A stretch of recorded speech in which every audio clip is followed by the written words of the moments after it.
Hey active travelers!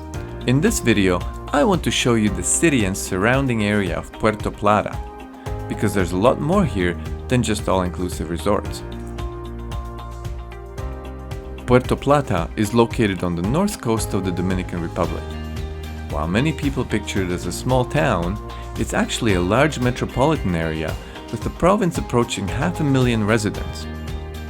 It is set against a beautiful mountains backdrop and has a rich history dating back to the 1500s. Most hotels offer organized tours, but you can also explore independently or book a private tour. We chose a private tour with our favorite taxi driver, Manuel, and simply told him what we wanted to see. We paid $50 for a total of 6 people for a 5-hour tour. Driving through the city was very interesting. You can see the local culture on display, including vendors selling grilled pork at street corners, creative interpretation of traffic rules, abundance of motorcycles that carry at times 3 or 4 passengers, and mostly without the use of helmets.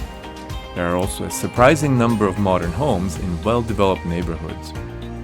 Having visited the Dominican Republic many times over the past 30 years, it's been remarkable to see the country's growth in infrastructure, education, and overall quality of life. Looking at the city from an elevated vantage point shows how large the city really is. We stopped at a local supermarket, something I always enjoy doing.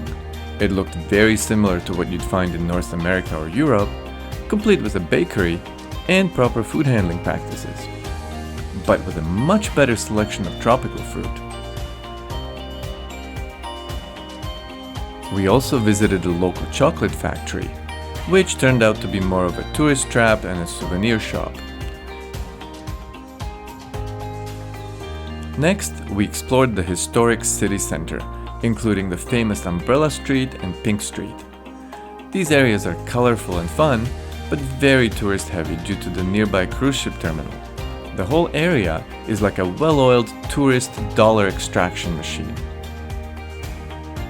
That said, Paseo de Dona Blanca, also known as Pink Street, is genuinely beautiful and a great photo spot with real historical significance. It was created to commemorate Dona Blanca, who was an 18th century pioneer in the development of early tourism in Puerto Plata.